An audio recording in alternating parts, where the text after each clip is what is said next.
Yo, salut mes petits Moogies, j'espère que vous allez bien. On se retrouve aujourd'hui pour la review de l'épisode 6 de Berserk. Ah punaise, directement au bout de souffle. Bref, en tout cas un super épisode comme toujours, qui a dû ravir je pense la petite rétine et la petite pupille de nos amis pervers. Donc voilà, enfin pervers et perverses, car oui, il en faut pour tous les goûts, il en faut pour tout le monde. Et en tout cas, voilà, je pense que cet épisode a dû vous satisfaire, n'est-ce pas? Enfin, par rapport à, notamment par rapport à un certain point. Moi, je pense que vous voyez très bien de quel point je veux parler. Mais il n'y a pas, c'est pas tout seulement ce qu'il y a dans cet épisode-là, car il y a beaucoup d'autres éléments qui sont très intéressants, notamment un pour vous dire, voilà, moi c'est même pas cette partie-là qui m'a le plus marqué ou que j'ai le plus apprécié, ouais, contrairement à ce que certains pourraient croire. Non, c'est la partie avec le Skull Knight. Donc voilà, ou Skull Knight ou le Chevalier Squelette, parce que je kiffe ce perso. Et ce perso, donc voilà, bon, je vais rentrer un peu plus dans les détails tout à l'heure, ne vous inquiétez pas, sans trop spoiler, voilà, vu que je sais qu'il y a quand même certains d'entre vous qui font l'effort de regarder les reviews, même si ils n'ont pas lu le manga avant, enfin même de regarder les épisodes, même s'ils n'ont pas lu le manga avant, ce qui est un tort, encore une fois, je vous le répète. Mais bon, je vais quand même faire un petit effort pour vous et essayer donc de pas trop spoiler. Mais bon, quoi qu'il en soit, on démarre donc directement. Ah, donc avec la nuit qui commence à tomber, donc voilà, avec les démons qui commencent à se pointer autour de Casca. D'ailleurs, la petite Nina, donc lui dit allez viens Casca, enfin bon, elle l'appelle Hélène, vu qu'ils connaissent pas leur, enfin, vu qu'elle et puis sa copine Luca ne connaissent pas le vrai prénom de notre chère Casca, donc elle a été rebaptisée Hélène. Voilà, pour ceux qui se posaient un petit peu la question, un petit peu logique que ça se soit passé comme ça. Et voilà, donc final, voilà, elle arrive donc à rentrer sans trop de difficultés, voilà, même si les démons rôdaient pas très loin de tout ça, voilà, et puis surveiller un petit peu ce qui se passait, notamment en particulier, ça aussi, je reviendrai un petit peu après sur Casca sans trop rentrer dans les détails, bien entendu, mais bon, vu la fin de l'épisode, vous avez dû quand même vous poser pas mal de questions, et ça mérite un petit peu certaines explications, mais pas trop, voilà, je vais vous aiguiller un petit peu. Bon. Après, donc, on a cette fameuse partie donc, sur le Skull Knight, donc, voilà, qui fait son apparition. Donc, voilà, notre ami Chevalier Squelette qui fait sa réapparition depuis pas mal de temps. Donc, pour vous introduire ce perso sans trop spoiler, si je devais le définir, je dirais que c'est un peu le mentor psychologique, parce que c'est pas le mentor au sens propre du terme, comme ça tu peux en avoir dans tous les classiques shonen neketsu, non. C'est quelqu'un qui a toujours été là pour Guts dans les moments très difficiles, enfin peut-être pas toujours, mais il a toujours, enfin chaque fois qu'il a été là, c'était dans des moments très importants, et chaque fois qu'on le voit, ou chaque fois qu'on a la venue du Skull Knight, parce qu'il n'est pas présent tout le temps non plus, bon, à part dans certaines, comment on pourrait qualifier ça, dans certaines situations où il peut être assez récurrent avant donc de partir, une fois qu'il a accompli sa mission, accompli sa tâche, pour que ce soit bien clair. Et donc, ouais, on peut un petit peu aussi le qualifier de mentor par rapport à Guts, parce que les deux persos sont assez similaires, ils sont assez torturés tous les deux, ils ont traversé les mêmes épreuves, ils partagent vraiment pas mal de choses en commun. D'ailleurs, le Skull Knight ne manque pas que de faire la remarque à Guts par rapport justement à ce qui est en train de se profiler. Donc voilà, par rapport à la nouvelle éclipse, par rapport au fait que ce soit leur destin qui se soit réunis comme par hasard en plus à ce moment-là, qu'ils soient aussi présents tous les deux à ce moment-là, parce que Guts, bien entendu, il a envie de récupérer Casca, ou aussi le fait que Casca sera présente très présentement à cette nouvelle éclipse, et donc bah, encore plus Guts, ça motive encore plus Guts à vouloir se dépêcher pour aller récupérer Casca, pour éviter donc voilà, de revivre cet enfer. Donc voilà, à juste titre d'ailleurs, de toute façon, si vous avez connu la première éclipse, vous voyez très bien de quoi on veut parler. Et donc voilà, le Skull Knight quand même qui met en garde Guts, comme quoi il faut vraiment qu'il se prépare psychologiquement, voilà, par rapport à tout ça. Et même, voilà, même un petit peu physiquement, même si bon, Guts il est prêt par rapport à ça à ce niveau-là, mais bon, les God Hands par rapport à tout ça, ça va pas mal avancer. Bah, de toute façon, qui dit Eclipse dit forcément God Hands, donc qui dit God Hands donne une petite occasion à Guts pour pouvoir tenter d'accomplir aussi sa vengeance. Ça aussi, c'est un point important à mettre en avant, et surtout. Voilà un point important par rapport au Skull Knight. Chaque parole qu'il dit, enfin voilà, on va dire les dernières paroles qu'il dit avant de partir, qui sont un petit peu comme une sorte de prophétie, on peut aussi interpréter comme ça, se vérifie toujours. Donc vérifie. Enfin voilà, je vais quand même vous réénoncer ces dernières paroles, enfin les paroles les plus importantes qu'il a énoncé avant donc de se retirer. Donc voilà, non quand même sans prévenir Guts que leur destin allait de nouveau s'entremêler, même si Guts lui dit ouais, de toute façon t'as ton histoire, j'ai mon histoire, je te suis reconnaissant pour ce que t'as fait par le passé et tout, enfin, parce qu'en même temps c'est un petit peu normal, vu qu'il lui doit la vie quand même pour plus d'une fois, il a quand même intervenu en sa faveur. Et donc les dernières paroles, donc voilà, assez énigmatiques, un petit peu prophétiques, c'est que le stigmate, donc ouais, c'est bon, pour ceux qui se posent la question, c'est simplement la marque, on peut aussi le qualifier comme type de marque maudite, donc Guts a sur le cou et Casca sur le torse, donc bon, je vais pas trop rentrer dans les détails, mais bon, vous devez un petit peu vous douter comment ils ont réussi à acquérir ce genre de marque, donc voilà, qui fait qu'il y a des démons qui se pointent pratiquement tous les soirs, bon, des démons, voilà, vous avez bien compris, des âmes des défunts un petit peu guerriers qui viennent un petit peu hanter leur sommeil, donc voilà, dont ils doivent se débarrasser par tous les moyens. Et donc voilà, comme quoi ce stigmate, donc il y a un petit peu une source d'ennui, puis c'est un petit peu ce qui est un petit peu aussi ce qui pourrit la vie à Guts et Casca depuis l'éclipse, peut le sauver. Alors reste à savoir comment ce stigmate va pouvoir les sauver, mais quoi qu'il en soit, le Skull Knight l'a dit, et surtout que Guts pourra sauver qu'une seule personne. Donc voilà, bon, la logique voudrait dire que voilà, en tout cas à l'heure actuelle, il va pour sauver Casca, mais on peut aussi l'interpréter de manière différente, qu'il va se passer des choses qui vont peut-être amener à une sorte de dilemme. Voilà, je rentre pas plus dans les détails, mais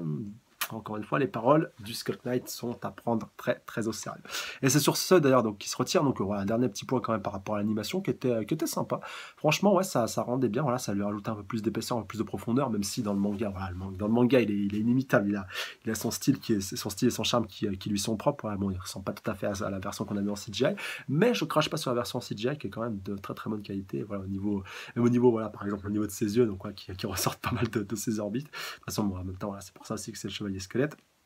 Et surtout, voilà, pour ceux qui se poseraient des questions, même à l'heure actuelle dans le manga, c'est un personnage qui reste toujours très mystérieux, donc ouais, qui fait des apparitions assez, comme je vous disais, voilà, comment on pourrait dire, c'est assez régulière, donc ouais, il apparaît vraiment de temps en temps quand ça lui plaît, quand ça lui chante, quand Miura a vraiment envie de le faire apparaître, toujours pour une bonne raison. Et par rapport à tout ce qui tourne autour de son background, autour de son histoire, on a 2-3 petites pistes, mais voilà, on connaît pas toute son histoire, on sait pas tout, on connaît pas, si vous voulez, le point de départ, voilà, vraiment là où tout était parti, là où pour Guts, vraiment, on sait tout sur tout ce qui s'est passé dans sa vie, donc voilà, pour ça vraiment qu'il faut vraiment que vous lisez le manga si vous avez maté donc cet animé là, tandis que pour le Skull Knight, donc voilà, on a 2-3 petites pistes, on apprend au fur et à mesure de trois choses par rapport à son passé, par rapport à son histoire, et donc voilà, dont justement que son histoire est indirectement, enfin est directement ou indirectement liée à celle de Guts, donc qu'elles sont amenées à se croiser, à s'entremêler, et puis voilà, à être directement liées, mais ça reste encore une fois un personnage assez mystérieux, et voilà, sur lequel on connaît encore une fois pas beaucoup de choses, même si voilà, on connaît un petit peu, enfin, on connaît les grandes lignes, on connaît les points qu'il peut avoir en commun avec Guts, même si on connaît pas tout surtout sur lui, et qui reste encore une bonne énigme. En tout cas, c'est un personnage mystérieux, charismatique, et voilà, qui fait quelque part t'aimes un petit peu Guts, c'est un petit peu obligé d'aimer le Skull Knight. En tout cas, moi, c'est un petit peu comme ça que je le vois. En tout cas, dites-moi si vous, voilà, si vous venez de découvrir Berserk, ou même si vous êtes un fan de longue date, dites-moi ce que vous pensez de Skull Knight et si c'est vraiment un perso que vous appréciez, ce que là, la première impression que vous avez eue vous a plu par rapport à ses déclarations, par rapport à son chara-design, par rapport à tout, par rapport à sa personnalité, par rapport à son seiyuu, par rapport à tout, et par rapport à ceux qui suivent le manga, voilà, de manière générale, dites-moi si le Skull Knight vous plaît, et si vous voulez me donner un peu plus de précision, voilà, n'hésitez pas à mettre un gros, enfin, c'est même pas, n'hésitez pas, c'est un ordre, mettez un gros spoil au début de votre commentaire si vous voulez rentrer plus dans les détails par rapport au Skull Knight. Donc, sur ces bonnes paroles, on va pouvoir donc continuer avec la partie suivante, donc qui va être plus focus sur Farnèse, donc Farnèse quand même qui ça la travaille un petit peu quand même toute cette histoire par rapport à la torture. Donc là voilà, on voit qu'elle est un petit peu en train de déjeuner et qu'elle est en train de dégueuler, donc voilà, qui fait totalement raccord avec les autres précédents où justement des réfugiés étaient allés pour lui demander simplement de la nourriture, donc voilà, elle a appuyé à ses gardes, elle avait un petit peu refusé, donc voilà, Mosgouz est arrivé juste après, puis elle a commencé un petit peu à torturer tout le monde, donc voilà, après ça s'était un petit peu tassé, même si une pauvre mère de famille s'était retrouvée torturée parce que son fils voilà, était un petit peu sous-alimenté. Bon, ça va, son fils c'était quand même assez bien tiré, mais voilà, elle avait dû payer le prix fort pour la rébellion qu'elle avait un petit peu fomentée avec les réfugiés, mais bon, même si c'était l'instinct maternel, je pense, qui parlait. Ainsi, donc voilà, puis aussi l'instinct de survie, on peut aussi le qualifier comme ça. Il n'y a pas que l'instinct maternel, même si là, encore une fois, ça fait un peu facteur double. Et donc, là, quand même, la peine a été assez dure à justement encaisser. Et on va retrouver justement le fameux chevalier, donc Jérôme, je crois qu'il s'appelle comme ça, donc celui qui était en train de passer du bon temps dans l'épisode précédent avec notre petite Luca. D'ailleurs, qu'on va revoir dans une scène, voilà, où je pense que vous avez beaucoup apprécié dans cet épisode-ci. Mais donc, voilà, de toute façon, vous en doutez bien, le chevalier Jérôme va être un petit peu focus sur lui, donc déjà dans cet épisode-ci, puis je vous l'annonce un petit peu aussi dans les prochains, là au début, puis aussi à la fin avec Serpico. Et donc, par rapport à son ressenti, le ressenti aussi des différents chevaliers, donc qui sont aux ordres de Dame Farnèse par rapport à son comportement, elle est vraiment pas sûre de ce qu'elle fait, voilà, pourquoi c'est elle qui nous commande et tout. Enfin, bon, il remet un petit peu encore une fois en considération et puis en doute son commandement et puis ses aptitudes à commander, même si voilà, à la fin je pense qu'il va un petit peu se fermer sa gueule par rapport à tout ce qu'elle a traversé, par rapport au bûcher, par rapport à tout ce qui touche à ça, donc de peur que lui-même finisse dessus, même si on voit qu'elle même finit un petit peu torturé par rapport à ce point-là. Mais bon, voilà, ils vont pas avoir trop le temps de discuter non plus, vu que Serpico et Madame Farnèse vont être conviés à aller retrouver le Seigneur Mosgouz. D'ailleurs, ils vont rencontrer un de ces, Mosguz ou Mosgouz, j'arrive vraiment pas à me décider sur cette prononciation. D'ailleurs, dites-moi dans les commentaires pour vous quelle serait la meilleure prononciation pour lui, d'ailleurs, pour cette enflure de première, n'est-ce pas? Donc, voilà, avec, comme je vous disais, donc Madame Farnèse et Serpico, donc ils vont pour aller le retrouver, donc ils tombent avant quand même sur un de ces gardes rapprochés, donc qui est un petit peu la tenue des médecins donc de la Renaissance, pour ceux qui ont joué un petit peu à Assassin's Creed ou qui connaissent un petit peu la Renaissance. D'ailleurs, il y a une bonne chaîne YouTube, donc Nota Bene, qui a aussi ce costume-là de médecin, donc là, avec le bec de corbeau, ouais, je ne sais pas si on peut qualifier ça de bec de corbeau, voilà, qui est un costume typique à la Renaissance. Et donc voilà, par rapport aussi, justement que tous les médecins portaient ça pour éviter donc de choper la peste. Et donc voilà, dans ce petit masque-là avec le long bec, ils mettaient donc voilà pas mal d'herbes médicinales au bout pour pouvoir éviter donc voilà, d'être contaminé par la peste, par tout ce qui touche à ça. Donc voilà, vraiment ils prévoyaient un petit peu tout ça. Et c'est vrai qu'au final, bah voilà, un médecin, si le médecin tombe malade, c'est vrai que la situation devient un petit peu critique. Et donc voilà, bah, il se prévoyait un petit peu comme tout ça. Même si là, voilà, si vous voulez, comment on pourrait qualifier ça, le style vestimentaire plus le costume que l'homme de Mosgouz donc voilà, avait sur lui, c'était tout simplement pour le protéger de la maladie du soleil, donc une sorte de lèpre du soleil, ouais, si on doit un petit peu la qualifier comme ça, vu que le gars, quand sa peau commence un petit peu à gonfler, puis à le brûler aussi, comme il le précise, lorsqu'elle est exposée au soleil. Bon, voilà, je parle un petit peu très loin, c'est un petit peu de l'habit de langage de parler de lèpre, mais bon, ça fait un petit peu penser à ça. Bon, aussi, tu peux penser un petit peu aussi à la gale, mais voilà, quoi qu'il en soit, ça doit être une maladie assez contraignante, même si lui, quand même, voilà, en l'occurrence, donc l'homme de main, n'est pas trop mécontent de son sort, vu que d'ailleurs, on voit, il y a un petit flashback quand il a fait sa rencontre avec Mosgouz, donc voilà, d'ailleurs, c'était en pleine journée, puis le mec, il était obligé d'être recroquevillé dans un arbre pour éviter donc, voilà, de se faire cramer par le soleil. Et justement, bah, Mosgouz, sa rencontre avec ce dernier, voilà, a un petit peu changé sa vie, et donc, bah, lui a permis, voilà, d'avoir un but à sa vie, de pouvoir mettre un petit peu ses services donc voilà pour une bonne cause, même s'il n'est pas hyper fan de ce qu'il fait. Même il est quand même enfin voilà, il est pas non, il est pas c'est pas si vous voulez, c'est pas le boulot qu'il aurait trop aimé faire, mais il est quand même fier de ce qu'il fait, et donc content d'avoir réussi à un petit peu à sortir de l'eau, alors que c'était pas gagné, hyper gagné à la base, surtout quand tu vois donc comment il était lorsque Mosgouz l'a retrouvé. Et donc bah, un petit peu après, bah, ça va nous permettre donc de retrouver ce dernier donc qui est en prière, donc une prière assez hardcore quand même, faut le souligner. Donc ouais, il s'éclate les genoux par terre, il s'éclate le corps par terre, il s'éclate le front par terre. Donc ouais, c'est quand même assez hardcore, voilà, faut bien le souligner. D'ailleurs, bon, il a quand même pas mal de séquelles, hein. On voit qu'il a son genou qui est un petit peu en sang, mais bon, il s'en fout, pour lui, c'est une bénédiction, donc voilà, il se doit justement pour pouvoir mieux justement appliquer sa religion, ouais, comme il le dit. Bon, après, ça reste un petit peu un fanatisme, donc il part vraiment dans les extrêmes, donc voilà, que pour ça, il faut qu'il ressente directement la douleur dans son corps. En plus, voilà, c'est un petit peu aussi à mettre en corrélation avec ce qui s'était passé par le passé, donc voilà, avec l'ancien roi justement du royaume, donc qui avait envoyé donc un moine dans cette sorte, comment on pourrait qualifier ça, enfin je sais pas si vraiment maintenant ça a l'air, ça ressemble un petit peu à une chapelle, donc là où il est en train de se recueillir, et que justement cette chapelle est devenue sacrée suite à la mort du moine, donc voilà, qui a été enfermé injustement et qui a été sauvé justement par un ange, qui a fait maintenant que voilà, ça c'est un petit peu le signe de toute la puissance divine, et justement le fait qu'il pratique sa prière dans cet endroit précis, voilà, le regonfle et puis le revigore vraiment, vraiment au max. Et donc voilà, il faut vraiment qu'il accomplisse donc ça, ce sort de rituel, donc chaque jour, donc à savoir donc 1000 fois, je crois, je sais pas si c'est enfin matin et soir, ou juste le matin. Donc voilà, il faut vraiment qu'il fasse ces 1000 prosternations, donc voilà, s'éclater donc voilà vraiment l'intégralité du corps au sol, donc voilà, pour qu'il puisse, comme il le dit donc de lui-même, faire corps un petit peu avec le Seigneur, donc ouais, qu'il puisse vraiment ressentir et vivre sa foi le plus intensément possible. En tout cas, c'est comme ça qu'il nous fait comprendre, même si ça a l'air d'être assez dur, encore une fois, à comprendre. Mais bon, pour lui, encore une fois, comme il le souligne, la douleur est une bénédiction, et justement, bah, ça aussi à mettre en lien avec tous ces douleurs donc, qu'il inflige. Donc, ouais, bon, le mec, il s'inflige des douleurs et des souffrances, donc tu m'étonnes qu'il ait pas trop de scrupules à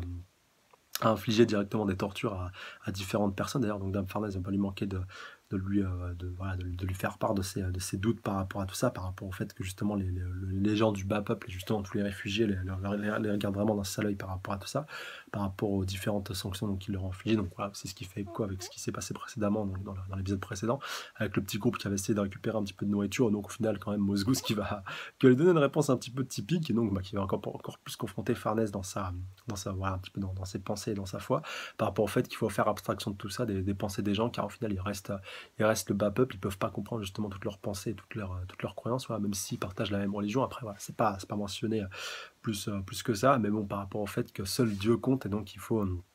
Et donc chaque acte qu'ils font, c'est tout simplement pour plaire à Dieu, pour vraiment vivre leur foi intensément, et que donc au final, bah, ils s'en foutent un petit peu de plaire au peuple, tant qu'ils arrivent à plaire à Dieu, qu'ils arrivent tout simplement à accomplir ce qu'il veut d'eux, et puis ce qu'il exige d'eux. Donc au final, bah, ça va un peu plus remotiver Farnèse, donc il va se dire voilà, pour plaire à mon Seigneur, pour plaire à mon Seigneur, donc voilà, il va vraiment repartir en prière. Et donc Mosgouz, bah, qui a trouvé les bonnes paroles pour pouvoir pour pouvoir donc tout simplement voilà, la remettre un petit peu dans le droit chemin, voilà, si je peux m'exprimer ainsi. Et donc voilà, pour un petit peu aussi dissiper ses doutes, même si ça sera pas, encore une fois, c'est tout à fait suffisant. En tout cas, pour l'instant, ça sera suffisant. Pour le budget aussi, à la fin, ça sera suffisant. Mais quand même, quand on voit Dame Farnèse à la fin de l'épisode, on peut encore une fois se poser pas mal de doutes par rapport à la suite et puis surtout par rapport aux questions qu'elle peut se poser par rapport à sa foi et par rapport à tout ce qui tourne autour. Enfin, voilà. Maintenant, quand même, depuis sa rencontre avec Guts, le doute c'est pas mal immiscé en elle. Elle est plus aussi sûre d'elle qu'avant. Voilà, avant, elle était un petit peu comme une Moss Goose 2.0. Enfin, elle est un petit peu, elle est toujours quelque part, même si elle a plus de doutes maintenant. Alors que Moss Goose, lui, voilà, il a vraiment aucun doute par rapport à ses pensées, par rapport à ses convictions. Car pour lui, d'ailleurs, son devoir, voilà, est de faire respecter la loi divine, donc peu importe le prix et puis la plaie quelque part un petit peu à infliger, et donc voilà, les douleurs à infliger, donc voilà, même si lui au final, il arrive quand même avec des blessures, pour lui c'est une marque de fierté, donc il ira quand même toujours, toujours les garder, donc voilà, pour ça c'est vraiment pas un problème pour lui. Et donc on va retourner ce coup-ci du côté de la petite Nina, la petite Nina, hein, vous voyez déjà la scène qui va arriver, c'est pas mal quand même tout ça. Donc qui elle, pour ce coup-ci, retrouve un de ses clients, donc un dénommé donc Joachim, donc voilà, bon, qui a quand même l'air d'être plus qu'un simple client, vu que ça a l'air d'être son petit ami, mais bon voilà, vu qu'elle a sa maladie, vu qu'elle a, elle a la syphilis, si je dis pas de bêtises, et qu'elle n'est pas tout à fait propre à pouvoir assumer donc assumer sa fonction donc de péripatéticienne et puis ou même de prostituée, voilà, pour ceux qui veulent un petit peu comprendre. Et donc voilà, le fait aussi qu'elle arrête pas de gueuler aussi par rapport au fait, voilà, t'as honte de moi, t'as peur de tomber malade en couchant avec moi et tout, donc ouais, et puis voilà, bah alors baisse-moi et tout si tu veux vraiment, voilà, être sûr de tes convictions, donc ouais, et puis là, elle te gueule ça, le truc au milieu du camp de réfugiés, voilà, la scène était assez cocasse. Puis donc finalement, après, voilà, elle se dirige vers elle, elle lui dit, écoute, voilà, si tu m'aimes vraiment, rejoins-moi à minuit, voilà, près de la petite rivière, et puis voilà, à ce moment-là, bah, je saurai que tu m'aimes, donc voilà, ça a tout d'un rendez-vous romantique, alors que pas du tout. Oh là là, et encore, putain, franchement, je suis content que dans l'animé, ils aient un petit peu camouflé tout ça, qu'ils aient un petit peu pas mal censuré quand même tout le passage qui va suivre, parce que putain, dans le manga, comment c'était hardcore quand même. Oh. Ah, franchement, je me suis dit, mais quand j'ai lu ce passage et que j'ai su qu'il allait être adapté en anime, je me suis dit, mais putain, mais comment ils vont faire? Comment ils vont faire pour arriver à faire passer la pilule par rapport au CSA et par rapport à tout ça? Mais bon, voilà, finalement, ils ont réussi à assez bien gérer le pâté, même si c'était un petit peu olé olé, mais bon, voilà, on va dire un petit peu entre guillemets, c'est pas si grave que ça, voilà, il en faut bien pour tous les goûts, comme on dit. Bref, donc bah, finalement, Joachim donc, voilà, décide de la rejoindre le soir, donc voilà, elle va lui dire quelque chose de très très juste, donc il va pas trop comprendre au début, donc elle va lui dire, donc directement, est-ce que tu serais pas m'accompagner même en enfer? Et donc voilà, bah, Joachim en tant que bon non-jureur et puis en tant que voilà, le beau de sa belle, le beau de sa douce, donc va lui dire, bah, bien sûr, voilà, je vais t'accompagner. Et puis d'ailleurs, bah, c'est ce qu'ils vont faire donc directement par la suite. Donc voilà, pas mal de monde va se réunir dans une grotte, donc pas très loin du camp de réfugiés. D'ailleurs, Luca est pas très très loin vu qu'elle espionne un petit peu Nina et qu'elle va la suivre justement pour voir un petit peu où elle sort. Donc elle a un petit peu des doutes, je pense qu'elle a eu vent de ce qui se tramait un petit peu plus loin, mais voilà, là au moins elle voulait avoir la confirmation que Nina prenait aussi part à ce genre de choses. Et malheureusement, bah, Casca va aussi la suivre, même si on va voir qu'un petit peu après, ça va, enfin, voilà, la situation va s'arranger pour elle, voire pas tant que ça. Après, faut quand même se poser des questions par rapport à Casca. Mais c'est vrai que sur ce coup-ci, bah, Luca n'a pas été trop, voilà, n'a pas été elle n'a pas été très très pardon, prudente par rapport à Casca et par rapport à sa protection. Après, voilà, on peut pas trop lui en vouloir, vu que voilà, il y a juste de la recueillir. Bon, là, c'était aussi présenté en tant qu'un certain secours pour cette dernière, mais c'est vrai qu'elle peut pas tout le temps la surveiller ou même la confier, voilà, à quelqu'un. Bon, quelque part, elle avait confié à Nina la fois précédente, donc voilà, ce coup-ci, c'est elle qui la suit, donc peut-être qu'elle aurait pu la confier à d'autres de ses copines, mais bon, voilà, au final, ça s'est pas fait. Donc, tout ce beau monde se dirige vers cette fameuse grotte, donc voilà, bon, après, je vous passe les détails par rapport à tout ce qui se passe, par rapport au rituel, par rapport à l'énorme orgie qui est en train un petit peu de se dérouler. Voilà, Joachim qui est totalement choqué par rapport à ça, Nina qui la ramène vers le gourou parce que ça fait un petit peu secte par rapport à tout ça. Enfin, c'était assez hardcore encore une fois avec le bouc et tout. Et donc on lui dit vas-y, goûte ça là pour un petit peu être baptisé entre guillemets pour rejoindre un petit peu notre secte, ouais, je pense qu'on peut aussi le qualifier comme ça, et à l'intérieur de ce qu'ils lui font bouffer, il y a plein d'ossements, enfin, on voit des oreilles qui volent un petit peu de partout, d'ailleurs, on voit la marmite un petit peu loin où tout est en train de bouillir, donc voilà, à croire qu'ils font cuire des cadavres, enfin, voilà, c'était assez hardcore, et donc Joachim, voilà, qui commence un petit peu à redescendre les pieds sur terre, et à voir un petit peu tout ce qui se passe, donc voilà, il décide de fuir, et donc bah, Nina qui va quand même donner l'alarme, parce qu'elle a pas envie de se faire dénoncer, voilà, quitte à voilà, ce qu'il se fasse démasquer, donc voilà, qu'elle finisse au bûcher. Bon, elle se rappelle un petit peu de ce qu'elle avait vu précédemment avec l'hérétique qui avait fini justement attaché, et puis voilà, après à être lapidé partout justement les réfugiés qui étaient présents, donc elle aussi avait été un petit peu obligée. Et donc on comprend un petit peu mieux le fait qu'elle avait de la réticence par rapport au fait qu'elle sait qu'elle aurait pu elle aussi se trouver à la place de ce dernier. Et donc, bah, encore plus, voilà, ce coup-ci, où elle a pas envie, du coup, de se faire choper. Donc, bah, quitte à ce qu'il y en ait un qui se fasse avoir, bah, autant que ce soit le Joachim. Et donc, voilà, bah, c'est un petit peu le châtiment qui l'attend si ses copains sont en train un petit peu de s'en occuper. D'ailleurs, on le voit bien un petit peu après avec le Joachim qui tombe dans la rivière. Donc, voilà, elle commence un petit peu à pleurer. Ah, Joachim et tout, pourquoi t'as fait ça? Pourquoi t'as décidé voilà, de pas rester avec moi et tout? Pourquoi t'as décidé d'agir comme ça? Donc, ouais, en réalité, tu m'aimais pas, t'étais un menteur et tout. Putain, mais elle se rend même pas compte, la nana, de ce qu'elle lui a demandé. Enfin, voilà, elle va pas vraiment dans des délires. Après, tu m'étonnes que la nana, elle a syphilis avec, voilà, en ayant autant de partenaires. Enfin, voilà, d'un moment, faut pas dégonner. Il y a pas de hasard par rapport à tout ça. Voilà. Même si Lucas pratique la même profession, la profession que cette dernière, voilà, en même temps, Lucas, elle augmente pas, elle maximise pas les risques de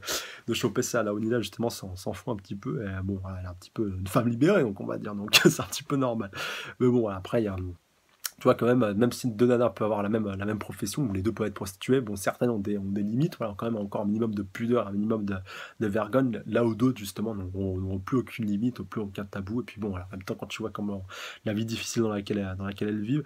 si ça peut être un petit échappatoire pour elles, voilà, ça peut encore à la limite se comprendre, même si là, c'est vrai que c'est assez peu défendable, encore une fois. Et donc finalement, bah, Luca va la récupérer, donc après que tous ces petits communs se soient barrés. Et donc bah, par rapport, voilà, elle va vraiment bien la calmer, voilà, même si Onina au début elle disait un petit peu ses quatre vérités, elle disait ah de toute façon voilà, t'essaies de faire un petit peu la bonne samaritaine avec moi alors que tu fais le même métier que moi, tu crois que tu vaux mieux que moi, hein, tu crois que tu vaux mieux que moi. Finalement voilà, Luca elle va calmer bien comme il faut en la prenant et puis en lui mettant en lui mettant en lui mettant bien deux trois bonnes fessées. Bon là ça c'était le petit côté fan service, fallait bien fallait bien que ça arrive à un moment ou à un autre. Finalement, voilà, parce que quand même, ils ont bien insisté, putain, je me suis dit, oh là, ils veulent pas se calmer, ils veulent compenser sur la censure qu'ils ont fait avant, quoi. Non, enfin bref, puis au final, ça arrive au final à bien se tasser. Enfin, même si ça va être assez chaud, comme on va le voir par rapport au cas de Casca, vu qu'elle va être attrapée justement par le reste des petits copains de notre chère Nina. Donc voilà, elle va même tenter de se faire violer. Donc voilà, ce qui va pas être sans rappeler, voilà, quelque chose qui a pu se passer par le passé, n'est-ce pas? Voilà, je vais pas plus rentrer dans les détails, mais là je pense quand même que ça doit parler à pas mal de personnes. Et donc voilà, Casca, tu m'étonnes qu'elle est en train de gueuler par rapport à ça, encore plus avec le choc post-traumatique. Et donc au final, bah, voilà, elle décide. T'as son stigmate, donc il commence à être un petit peu libéré, vu qu'ils ont un petit peu tiré tous ces bandages, et puis donc ils ont commencé un petit peu à la défringuer. Et donc au final, le stigmate s'active, et puis les démons donc, commencent un petit peu à se manifester, donc voilà, pour un petit peu aller posséder un petit peu tous les hérétiques qui se trouvent là. Et donc voilà, bon, après, ils ont tous envie de s'en prendre à notre cher Casca, jusqu'au moment où un petit démon est un petit peu en train de se pointer, donc avec en plus il est borgne, si je dis pas de bêtises, il est tout petit, et puis donc décide de protéger Casca, et fait fuir un petit peu tous les démons aux alentours. On va voir aussi qu'un petit peu après que c'est lui qui va repêcher le petit Joachim de la rivière. Voilà, heureusement pour lui,